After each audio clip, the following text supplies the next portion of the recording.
This week, Gillian will introduce In Time of War, a collection of diary entries, essays, talks, photographs, drawings, and memorabilia of Henry Collingwood Selby, Royal Navy, jointly edited by his son, Richard, and Gillian, working by internet between Chile and Hong Kong.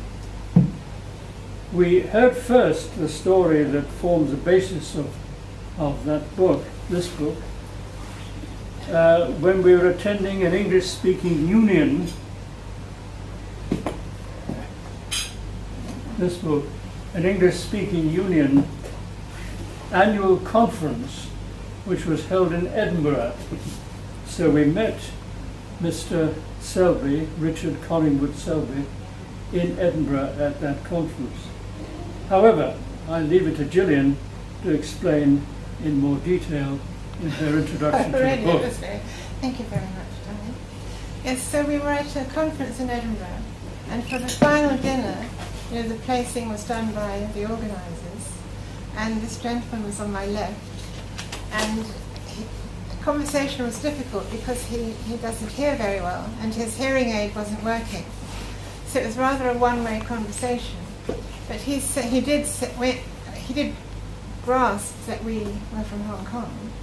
And he said, "Oh, my father was a POW in Hong Kong." And my immediate reaction was to say, "Did he write anything?"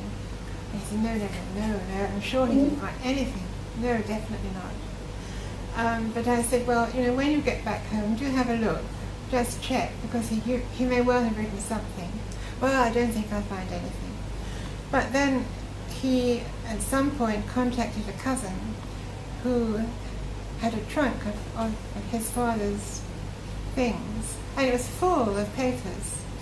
And the cousin shipped it out to Richard in Chile, and then over a period of a few years, he delved into the trunk and brought something out and transcribed it, and then sent me the results. Fascinating. Now, Werner actually is a very good supervisor. So every now and then, Werner would say to one, what's happening about that chap in Chile? What's happening about the work on his materials? And then, of course, I said, okay, well, I'll contact him again. So it was very sporadic, but always Werner is coming along with this gentle whip, saying, what's happening about that? It was very interesting. Well, at first, it was just a few essays or a few talks that he'd given. Some in prison camp, because we understand that's what they did. I mean, people know that they had Catherine. People know that they gave lectures in the prison camp, partly as a way of entertaining themselves and partly education, but just to keep themselves going, really.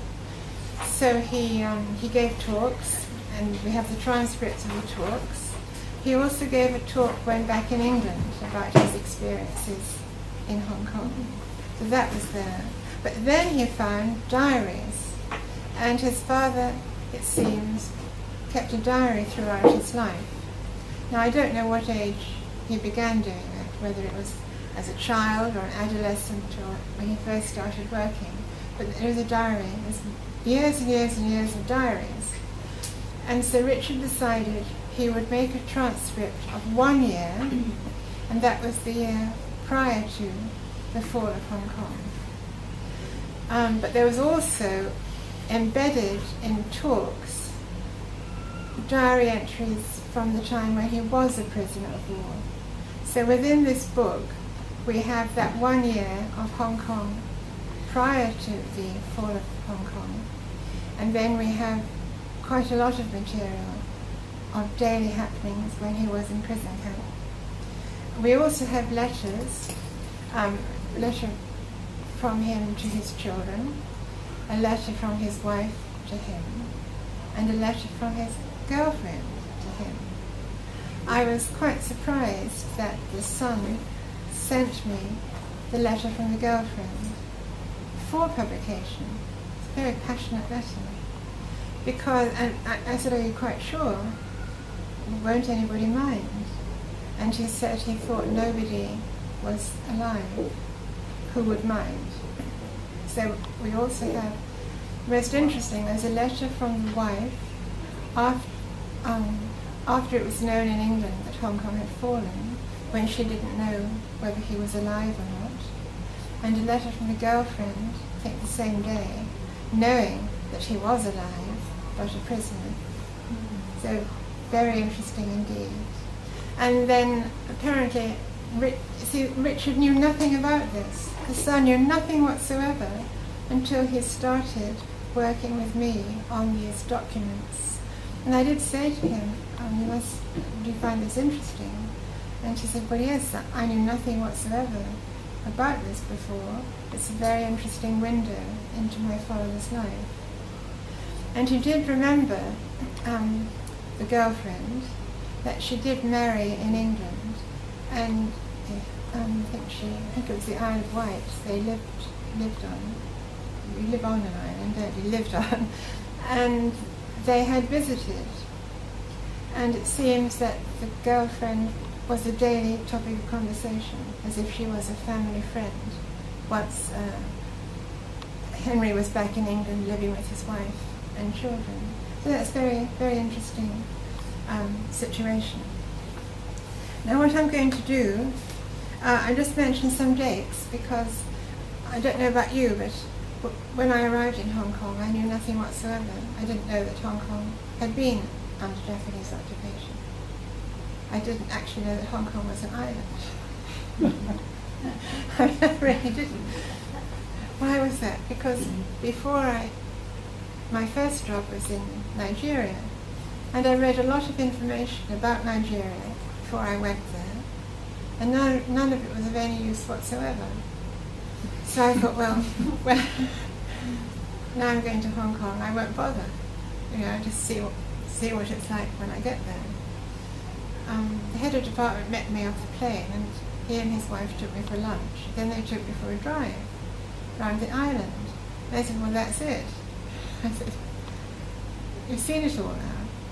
Didn't mention Kowloon, of course. So the dates are the 8th of December 1941, Hong Kong became at war with Japan.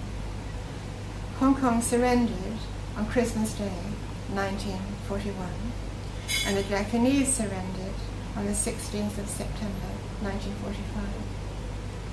You may not remember dates, that's why I wrote them down.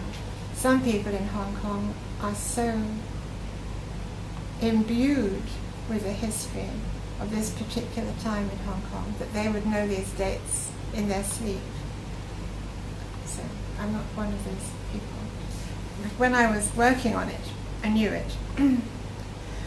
Now this is supposed to be, this series of talks is to introduce books by Hong Kong-based writers.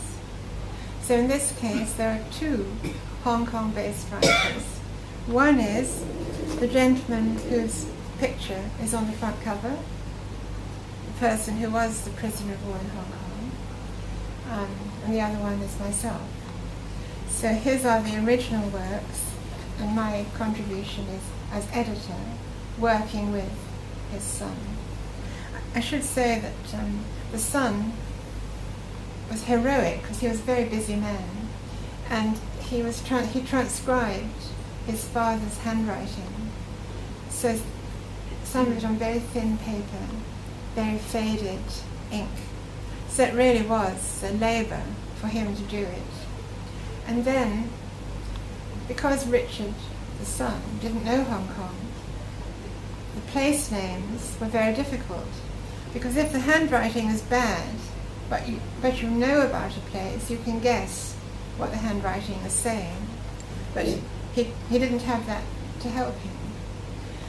So then I would have to say, are you quite sure it says this? Perhaps it says that. Well, yes, maybe it says that. And from my point of view, some difficulty, because some of the geographical features don't exist anymore, because hills have been levelled, for example. So I might not have got searching for a name of a place or a mountain or a hill. And then there were nicknames that they gave to places. And so it was really very difficult to know where they were talking about. Right. So, would make a reading more interesting, though.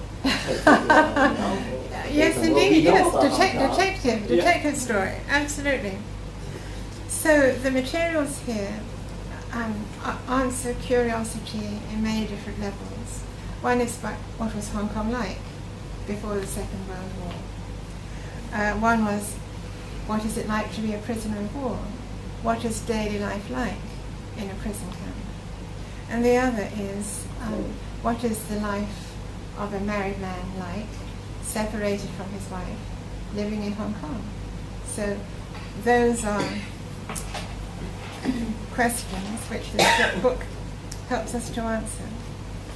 So now I'm going to give you the results, in other words, selecting from the material and grouping it in these categories.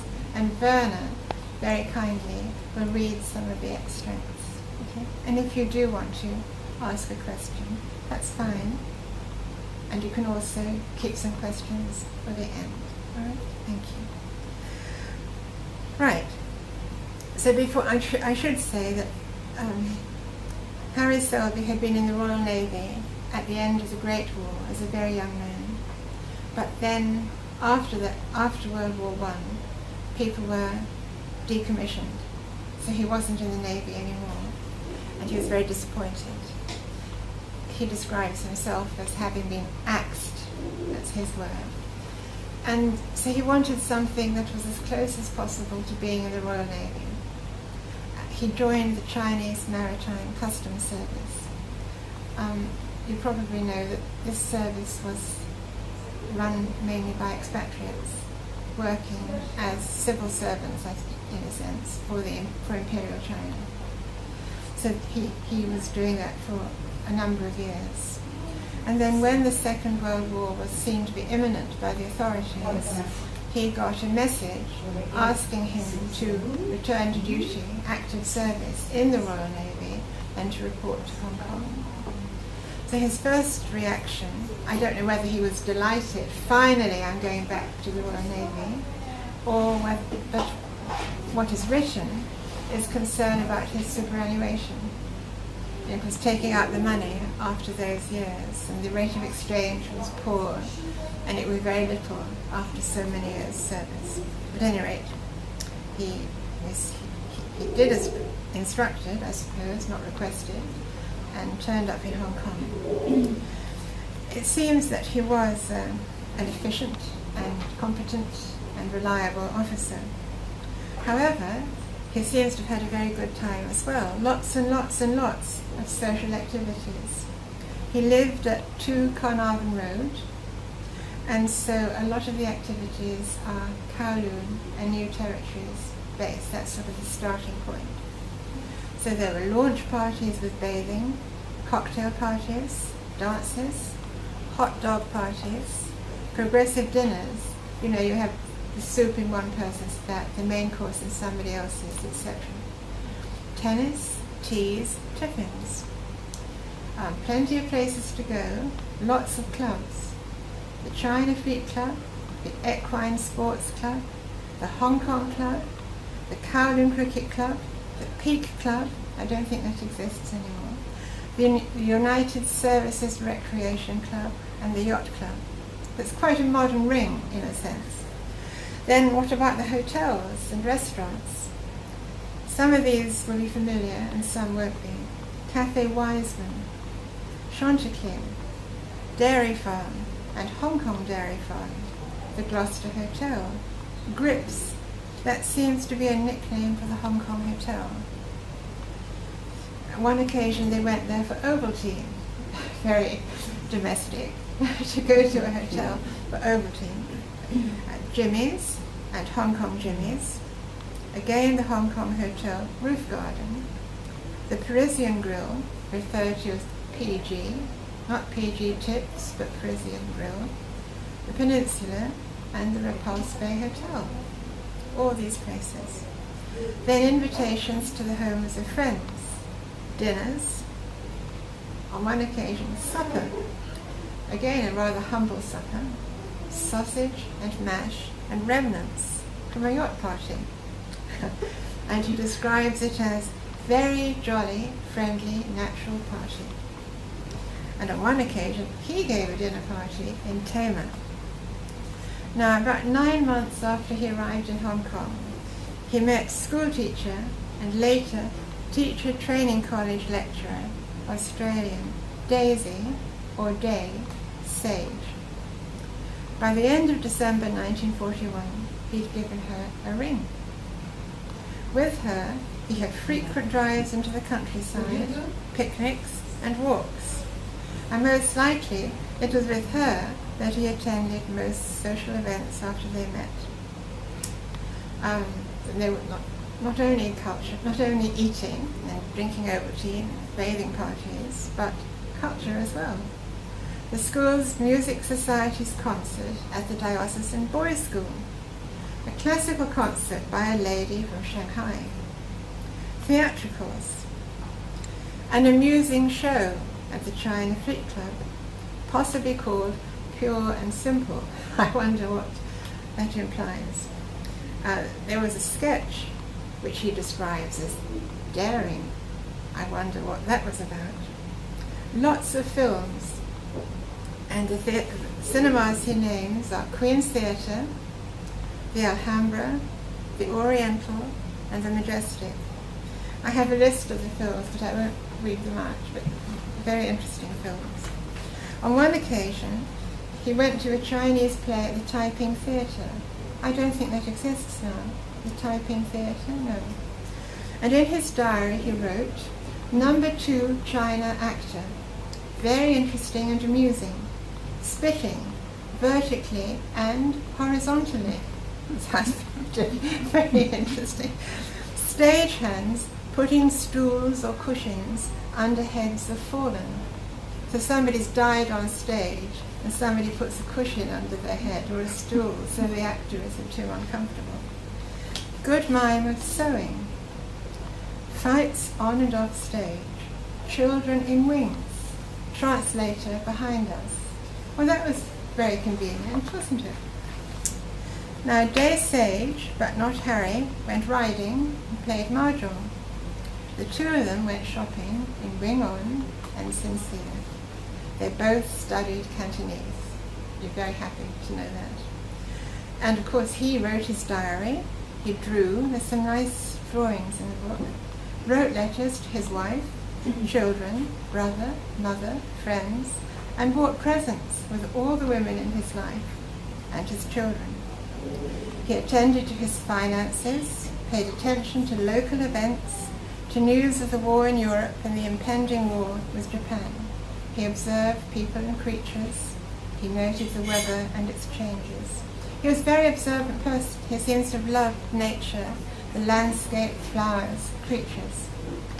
So some of the notes in his diary: wind in pines and fields of water hyacinths. Walked far side of valley, bottle brush trees crimson. Curious green caterpillars on candlenut resembling flowers. Lovely night, young moon.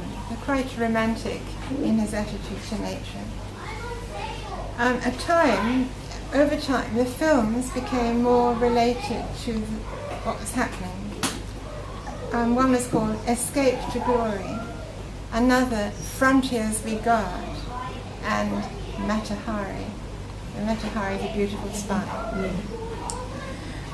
Then he records activities and events closely related to the war and the expectation of an attack in Hong Kong. He attended a lecture on decontamination. She started hospital training. He listened to Attlee's broadcast on the meeting at sea of Roosevelt and Churchill. There were occasional blackouts. And on the 16th of November, the Canadian troops arrived. On the 29th of November, there were civil defense exercises. So very interesting that they began to be some sort of preparations. And on the 4th of December, he wrote to his son, the letter wasn't received until after the war was over. And then on the 8th of December 1941, he records in his diary, "At war with Japan." And looking back on this day from the perspective of being a prisoner of war, he wrote, Sunday, the 7th of December 1941, was a very happy day for many hundreds of Chinese who made a pilgrimage to the Tiger Balm Temple in the lovely Shatin Valley. Buddhist nuns assisted the aged along the country paths, family parties picnicked under the trees, and I exchanged with them friendly smiles and remarks and enjoyed with them the peace and beauty of the countryside and the bustle and solemnity of the temple service. 24 hours later, I was grieving for those contented, happy people, now terrified, bewildered, and worse. The peace of 100 years of prosperity and progress had been shattered. So he's referring to the 100 years of British administration, which began unofficially in 1841, before the treaty. He has, for those people who are interested in really interested in military history, he does give a good description of the naval and military assets that Hong Kong had for its defence. And he narrated how these changed as hostilities progressed. I'm not going to go into that. But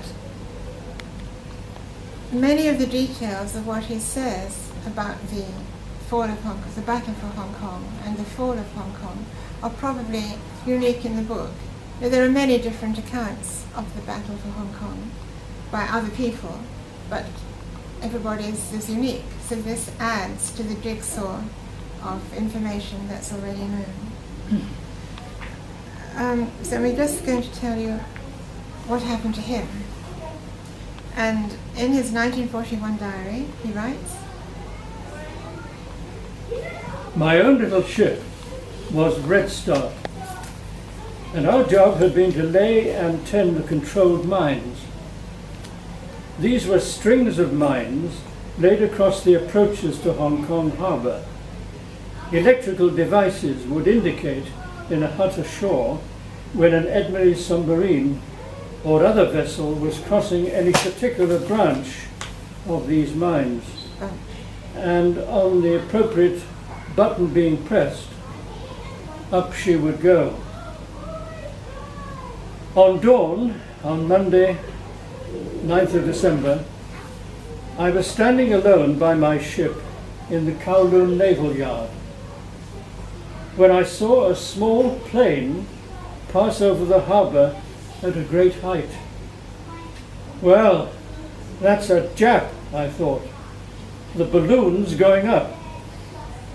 And at that moment, a messenger came along with a sheaf of signals saying that we were at war with Japan. Hardly had I read these when there came the noise of many aircraft, the shriek of power diving, and the crash of bombs. I ran up to the Red Star's bridge and could see over the Kai Tak airfield planes diving and turning in the sunshine and smoke rising. And presently, Sham Shui Po barracks about a mile away began to get it too. In accordance with orders, I cast off and backing out through the narrow entrance began to cruise at slow speed round the harbour. Our sole armament consisted of 2 Lewis guns. On Thursday, the 11th of December, they were told that the army was about to withdraw from Kowloon to Hong Kong Island, and Harry was ordered to destroy all signal and code books to prevent them falling into enemy hands. He comments that this was a hot job, feeding them one by one into the fire. The same day, Red Star was instructed to evacuate all the staff, police, and so on from the Kowloon Naval Yard. Once everyone was aboard, including an old Chinese armour, they shoved off across the harbour. And almost immediately, a shell exploded alongside, and the same gun continued to target them all the way across. After waiting in the shelter of the naval dockyard, Red Start obeyed orders to move to Aberdeen Harbour, which he describes as normally the home of fishing junks. The next day was spent at a buoy, B-U, American pronunciation, buoy, is that correct? And the sailors very enthusiastically went about daubing the ship with green and brown paint to make her inconspicuous so they wouldn't be bombed, wouldn't be targeted. And then the military completed their withdrawal from Kowloon to Hong Kong Island without any interference with the Japanese. It's very interesting. On the 15th, ordered to proceed to Deepwater Bay, Red Start escaped a stick of bombs. Harry wrote, "As we steamed up the narrow harbour, there was a tremendous hullabaloo of anti-aircraft and Lewis guns going off. But there was a lighter moment. As Harry records, it happened to be my breakfast time, and I.E., my Chinese boy, feeling completely safe in his tin hat, calmly brought my bacon and eggs up to the bridge as usual." Once in Deepwater Bay, they were ordered to take all the ammunition and torpedo warheads from Thracian, the sole remaining destroyer, which had run aground and crumpled her bow. Not surprisingly, in view of the possibility of getting bombed, this was unwelcome cargo. They made themselves as inconspicuous as possible and warped the ship close under a steep hillside. And they were actually bombed, but they managed not to be hit, otherwise we wouldn't be here. Then they got the welcome news that they could get rid of the ammunition. Thank you, Dan. The rest of the day was strangely quiet, owing to the Japanese having sent over to the governor to demand our surrender. No, the governor didn't surrender. The next day the bombing was intense, and by daylight the Japanese were well established on the heights. On Friday, 19th of December, Harry wrote, "Friday was a sad morning, for it saw the end of the little ship. Orders came that all ships were to be scuttled to save them from falling into enemy hands. We had a good meal, opened up the seacocks, and shoved off in the motorboats, leaving the sinking Red Start with 3 ensigns flying defiantly." They landed at Aberdeen and reported at the naval headquarters at the industrial school in Aberdeen. And from then onwards, they fought on land with the army. On the 21st of December, Harry was fighting on the slopes of Shusen Hill, and there's a sketch to illustrate that, and it was here that he was wounded. "I suddenly became aware of a pair of beady eyes in the shadow of the bushes. Ping! Ping! A heavy blow on the left side, which spun me round to fall on a bed of parsley, involuntarily exclaiming, 'They've got me!' After a while, and becoming aware that the defending force had withdrawn, he was able, with the support of his favourite walking stick, which was bullet-scarred and may have saved my life, he wrote, to totter down the road to a dressing station. After half an hour, 2 ambulances arrived, and he and others were taken first to the Aberdeen headquarters in the industrial school, then to Queen Mary Hospital. Subsequently, he spent time in 3 other hospitals as well: the Royal Naval Hospital, St Albert's Auxiliary Hospital, and Bowen Road Military Hospital. His complaints were bullet wounds, dysentery, and pneumonia in these various hospitals. Later, in Hong Kong POW camps, he was to suffer beriberi, lumbago, eye problems, vitamin B deficiency with edema of the ankles, and right shoulder ache. We also know that he must have lost a lot of weight, as by 1945 his lower denture no longer fitted. Harry's wife, by the way, didn't know he was alive and a prisoner of war until she received a telegram from the Admiralty in June 1942. When he was in hospital, he went out foraging. And there was no wire and no guards, no Japanese in sight. On one occasion, he brought back a pot of geraniums, a sack of charcoal from the government wood dump, which was received gratefully by the sisters for their irons, still ironing their uniforms. Steam iron, I suppose, wood-fired. He also brought back a bunch of azaleas, a waste paper basket, soap dish and ashtrays, and a ground sheet, a gas cake for Commander Millet. So in and out of hospital, even though they're technically prisoners, they're getting all these useful things. He mentions number 41 Stubbs Road, the Choi family house. Does that ring a bell? He salvaged some books, bootlaces, a tape measure, some scraps of striped sunblind, which later made gay cushion covers to brighten up his space in the prisoner of war camp. He got some stockings, a hat, some children's blue gowns, which were later unpicked and hemmed to make curtains and tablecloths, trying to make it homely. He brought back some brass shell cases for use as flower vases, but these were confiscated.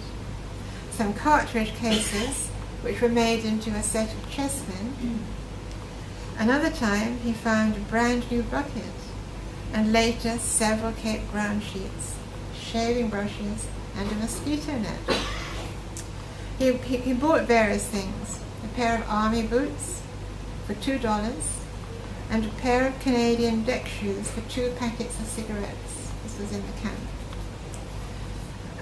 Following discharge from hospital, he was interned in 3 successive prison camps: North Point, Argyle Street, and Shamshri Po. So he was good with his hands. He made himself a deck chair with a little shelf. He made Christmas decorations out of the silver paper from cigarette packets, etc. He gave a series of talks. He was one of the speakers giving a series of talks. And very surprisingly, he slept outside. He didn't sleep in the hut. The reason was he wanted some fresh air, and he didn't like what he called stable noises of the other people in the camp, snoring and stable noises. And he enjoyed the light, the landscape, the scenery, and early morning. He continued to keep his diary. And even when conditions were very, very bad, he shows a gentle sense of humour. In 1945 he wrote, "In recent months I've had to dispose of some of my few trinkets for several reasons. First to go were 1 or 2 studs, companions of festive occasions who rested outside many a good dinner and nestled against many a soft bosom. Inconspicuously, they attended functions from Algiers to Hankow. Next, of all things, my lower denture, sharer of my meals since 1930, but now a misfit." In the conscious and deliberate exercise of memory, he found a way of compensating for the deprivations of the camp. He comments on this strategy in an essay he was obliged to write for the Japanese authorities. As the outside world at present is a chaotic example of the futile stupidity of mankind, in order to remain normal, it is necessary to turn one's mind to thoughts of the beauties and wonders of nature and simple things. Much that is interesting and wonderful and beautiful is to be observed even within the precincts of this camp. Insects, butterflies, flowers, grasses, birds, the changing sky, etc.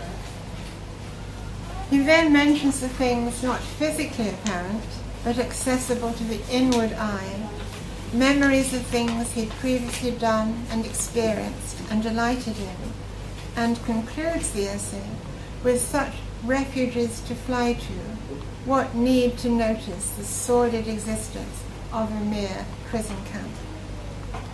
However, these mental resources didn't obscure more prosaic interests, for example, food. So, there's a lengthy description at one point of rumours that Red Cross parcels had arrived after a very long period of lack.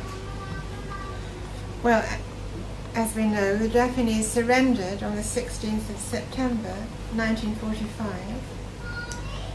Harry was repatriated to England via Manila on the Empress of Australia, and then on USS Gosper via Honolulu and San Francisco. We don't know whether he travelled on the Queen Mary across the pond, as he hoped to. On his return, he was among the many who received the following letter from King George VI. Buckingham Palace. The Queen and I bid you a very warm welcome home. Through all the great trials and sufferings which you have undergone at the hands of the Japanese, you and your comrades have been constantly in our thoughts. We know from the accounts we have already received how heavy those sufferings have been. We know also that those and these have been endured by you with the highest courage. We mourn with you the deaths of so many of your gallant comrades. With all our hearts, we hope that your return from captivity will bring you and your families a full measure of happiness, which you may long enjoy together. George, Rex, September 1945. And before we leave Harry, to meet the wife he hasn't seen for almost 9 years, and the sons who hardly know him, and to seek employment, let us take a look at his final ambitions as expressed in July 1945, seemingly so consonant with the point of view of the Chinese, among whom he had lived so long. Had I the choice of my final resting place, I would choose to be buried, preferably in the form of ashes, at the head of a pass into the hills, where some primitive but well-used trail emerges from the mysterious hinterland and descends thence towards the sea. Amidst my ashes, a tree should be planted, which would symbolize a benevolent guardianship of the gateway. Then, growing individual, as such trees do, and a landmark, betoken a point of aspiration for the toiling wayfarers, with a promise too of welcome shade and refreshment. Beneath its spreading branches, there should be a simple tea house where the weary travellers might renew their strength and exchange the gossip of the way. There, on the pulse of one of the world's arteries, with the breezes in the leaves whispering of the trails among the soaring hills and the lands beyond the sparkling sea, should not my spirit find eternal satisfaction? And if we also look at what J. Winter of Yale University has written, he said, "The inhumanity of armed conflict breaks many men, but not all of them, and certainly not Harry Collingwood Selby.